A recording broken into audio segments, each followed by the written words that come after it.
Hey there, welcome to ready.set.jam, a game design competition where we bring together a group of game creators to compete in a series of game-making challenges.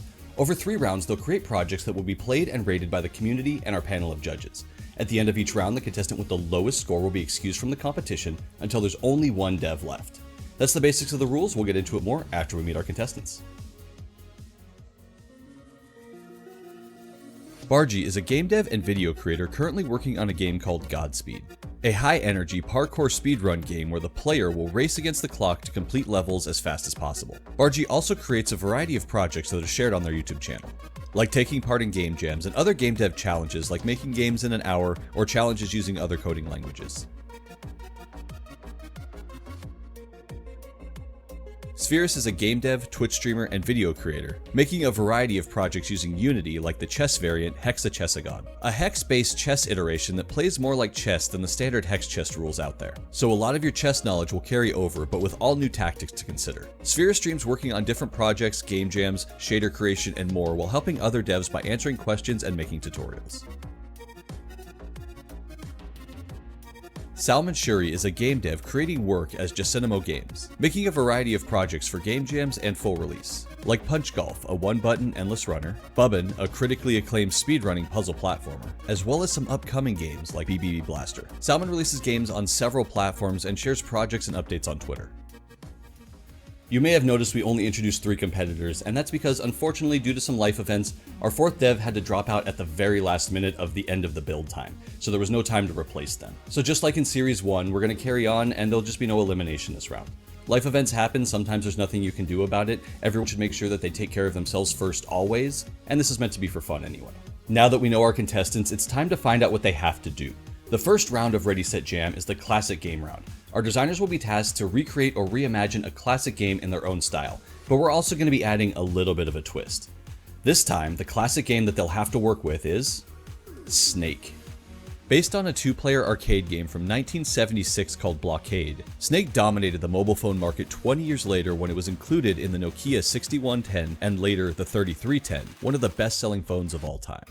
You control a snake, or a worm in some iterations, that grows longer as pellets are collected while trying to avoid colliding with other parts of yourself. There have been hundreds of variants since the late 1970s with this classic game mechanic, but for a lot of us, it will hold a special place for being one of the first mobile phone games we played and loved. On top of having to create a game with Snake as its base, we're adding an extra twist to give a little bit more challenge to our designers, and this time, that twist is Shop. So that's our round 1 challenge set. Our designers will have to recreate or reimagine Snake with the twist of Shop. They'll have a total of 48 hours to work on their game over the next 2 weeks. Let's see what they come up with. Yeah, so Snake is like always the game I come back to. Whenever I'm trying to learn like a new framework, I always make Snake. So very recently, for example, I made a C++ Snake clone in Raylib, which is one of the reasons for my game that I actually decided to not go for like the classic grid, because it felt very constrained every single time I've made it. And the whole point of making Snake is because it's such an easy game to make.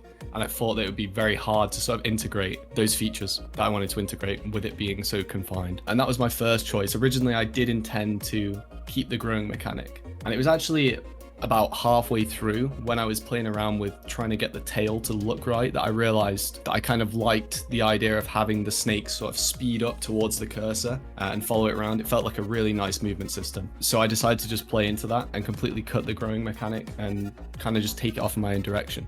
So the shop for me was quite difficult to integrate. It was one of the things that I did last. I found it pretty difficult to find upgrades that would actually work within my game. And yeah, I found it quite difficult to integrate the shop, to be honest. It's a pretty difficult challenge. The tail for me was something that I spent way too much time on. I'd probably spent about a quarter of the total time working on that snake tail because I had the vision in my head from the get-go how I wanted it to look. I spent way too long on that, but yeah, I definitely think it was worth it in the end. Turned out nice. Visuals was obviously a very big focus, more so than the programming to an extent. Trying to get the game to look nice and polished was my #1 priority, especially with the little amount of time we had. Regards to sound effects, I definitely think I could have done better in that field, but that was kind of like one of those last minute things, trying to get all the sound effects implemented. The art and the polish was like all the screen shake, all the animations. I feel that was a big plus for me, but The actual gameplay, I don't think was very good. I definitely need to retweak and refine some of the aspects of the game, especially the shop, and try and make the game just more fun to play instead of just being eye candy.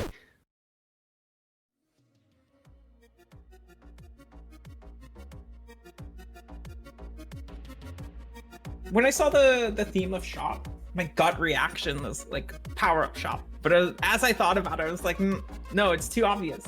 And I wanted to approach it with a unique mechanic where another game didn't do the same thing as me. So I scrapped it and went back to the drawing board and thinking about things that form chains and thinking about shop. And I was like, wait, shopping carts.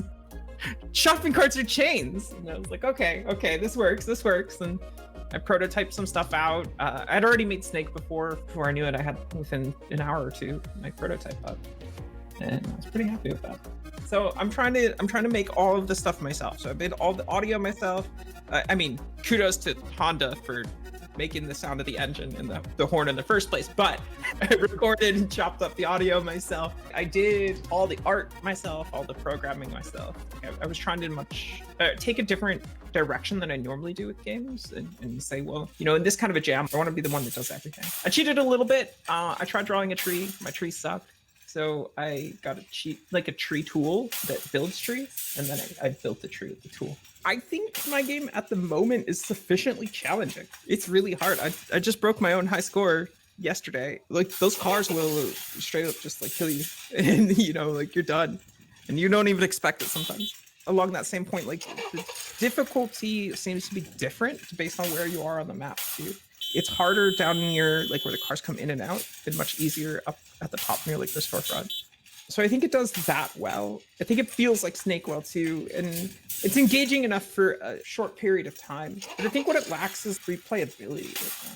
Like, at some point, like, you've done it, and you hit that point pretty quickly. You're like, I've played the game now. And I don't think just simple mechanics are gonna improve that.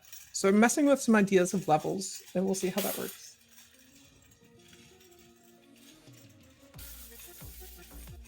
When I heard the theme of Snake, like, the first thing I had to do was Google, because it was like a long time since I even played a game of Snake. And I just remember when I was a little kid, like, playing off of my dad's little Nokia phone, like a Snake game, and it just like moving up, down, left, right towards an apple or a pixel. And when I started on my game, I decided, okay, what can I do to change this up? I remembered like the controls from my little one game that I'm working on, where it's a single button, and I had the movements basically of the character moving like a bullet that bounces off walls. I thought, I'll take that control scheme, and then I remembered like an old fake 3D project that I'd worked on, and decided, okay, let me combine this with a car. I basically stumbled into whatever that ended up becoming my game, or like the end result. Another thing that I stumbled across while working on the game was just trying to make sure that it wasn't too punishing. It was already punishing enough with the controls. I didn't want to make it like the margin of error smaller and smaller to the point where it becomes so frustrating that it feels like it's not your fault, it's the game. Doing things like, making sure when you hit walls, you don't die, like you do in Snake. And another inspiration that I had was Disc Room. And I thought, okay, I don't have anything that would hurt you, so I added discs that, like, were in Disc Room where you had to dodge these spinning discs that come at you. I was incredibly stuck in trying to figure out some kind of shop component that didn't mean having to add UI elements. The compromise that I made was, okay, instead of progressively having a longer and longer tail, why don't I make it so you could collect/sell the collections of trees that you get in the game that you collected without, the long tail. It wasn't as obvious. The only thing I gave feedback on, like, to players was basically the score. I don't think that's clear at all. The build time is up and the games have been submitted. It's time to send them off to our judges to rate and play. Each round is scored by 5 judges in 6 categories: art, audio, feel, originality, fun, and overall. The judges will be myself as well as my community. During the judging timeframes, anyone on my Discord or Twitch was able to go play the games and leave a rating. All community ratings are then averaged into one judge vote, which will then be combined with mine, as well as our 3 special guest judges. Returning for Series 3 is Walliver, an incredible game dev, video creator, and Twitch streamer who was the lead designer on a little game you may have heard of called Where's My Water, as well as many others. Wallaber has also released games like Pro Gymnast, the Switch game Very Very Valet, and is currently rebooting their popular mobile game Jellycar into Jellycar World. Games Plus James is an awesome game dev and content creator focused on making tutorial courses for Unity teaching a wide variety of skills. James has also released a game called Scoop Boom and the Tomb of Doom, which is an adorably frustrating precision platformer that all takes place on one large screen. Polymars is a fantastic game dev and video creator here on YouTube making all kinds of projects, like making a Game Jam game work on 5 different consoles, or creating games with bot APIs to work on platforms like Twitter and Discord. Thank you to the judges for taking time out of their schedules to play, rate, and give feedback. Now, let's see what they have to say. In Bargy's snake game, you control the snake with your mouse cursor, with the goal to collect apples which will be added to the count at the bottom of the screen. The game forgoes a growing tail and adds a wave-based shooter mechanic instead. Enemy snakes enter from off-screen and must be eliminated. Collecting apples adds to your ammo, but shooting can be difficult because you're always moving in the direction you're trying to fire. When all the opponents are defeated, you'll be prompted to open the shop where you can buy different upgrades. It should be noted that when you open your shop, it resets your wave counter, spawning less apples and giving you less money, so you need to be selective about when you enter the shop. All the judges like the visuals for the game. It's clean, simple, and consistent, although there is a feeling that the screen shake can be a bit too intense and conflict with the visual tone of the game.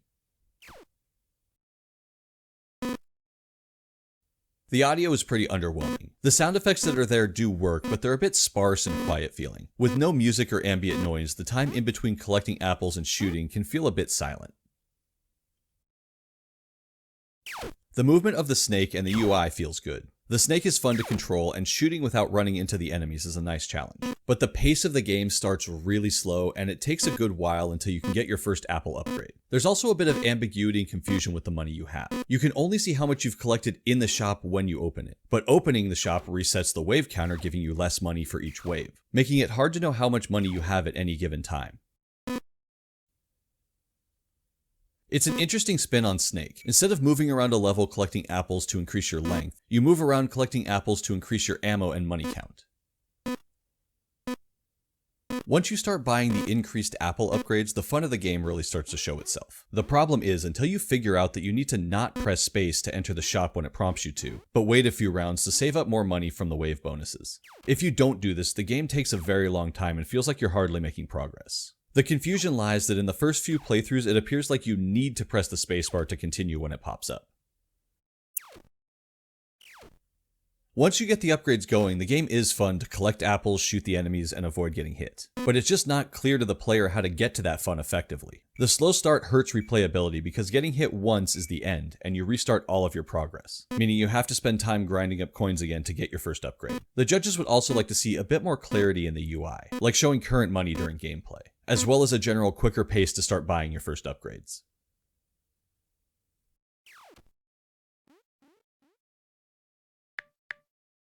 Spherous' take on the challenge is Cart Caddy, which takes an unexpected approach to the shop twist, by having you play as a store's cart return machine collecting shopping carts in the parking lot. With each cart collected, your train becomes a bit longer and you move a little slower. It's not just the carts you have to watch out for, because the drivers in this town are crazy, and hitting a car means you're fired. When you have a good amount of carts, you can drop them off at the cart return to reset your size and speed to continue working.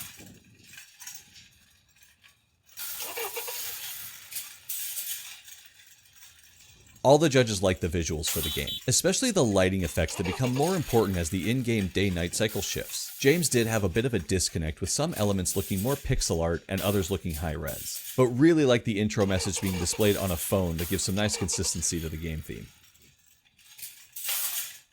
Most judges really enjoyed the realistic sound effects, with Wallaber not loving the shopping cart rattle after a while. The car horns and startup sounds give a great reaction as you play, signaling when a car is about to move and angering you when they almost hit you and then still beep.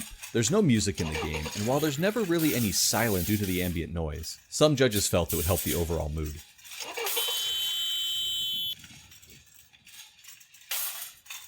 The controls feel good and responsive, making maneuvering enjoyable. There is a bit of tension when returning carts though, due to the way the game flips your directions to send you back out right away, which can be a problem if you're still holding down one of the turn buttons. Polymars especially love the details, like skid marks being left on the ground and the speed changes as you collect more carts.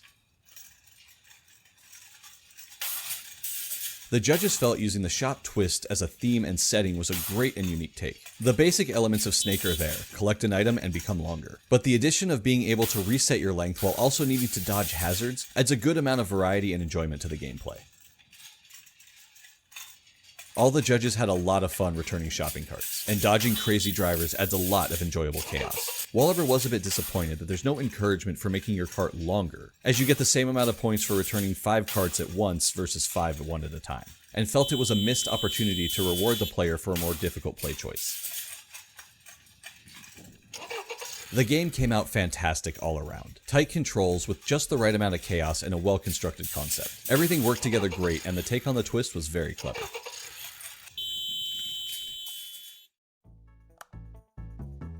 Salman made the amazingly titled Honey, I Crashed Into Trees, where you play as a car that's traveling around a level to collect trees and bring them back to the safe area before being cut down by saws.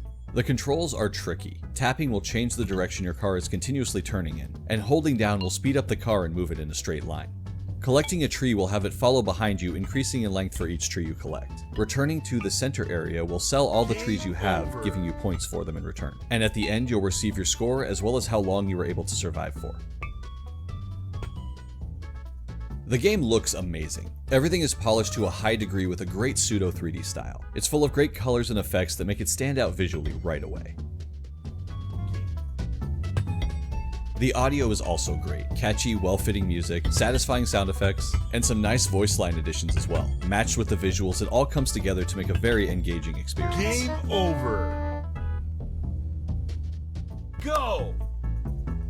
Wallaber put it best, I think, saying, "It's simultaneously really nice and also frustratingly difficult. The controls are tricky, and when you're in a flow, it's great. But once you fall out of it and start thinking too much, you'll find yourself all over the place. The saws add extra difficulty to the already tough to control movement, causing many deaths. But that's the design, it's made to be hard. Similar to games like Quap and Getting Over It, it gives you very simple movement options that are incredibly difficult to master, where losing usually feels like you lost focus and caused your own demise."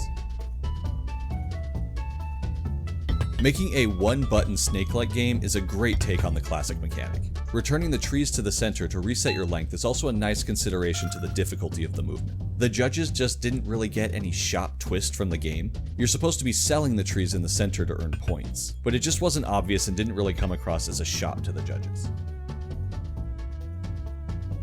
The fun of the game comes from slowly getting better at the controls when at first it feels like that would be impossible. Add on top of that the saws, and when you do survive for a while, you feel great. The difficulty ramp is rather fast, and giving the player a little more time before the saws start spawning might be nice.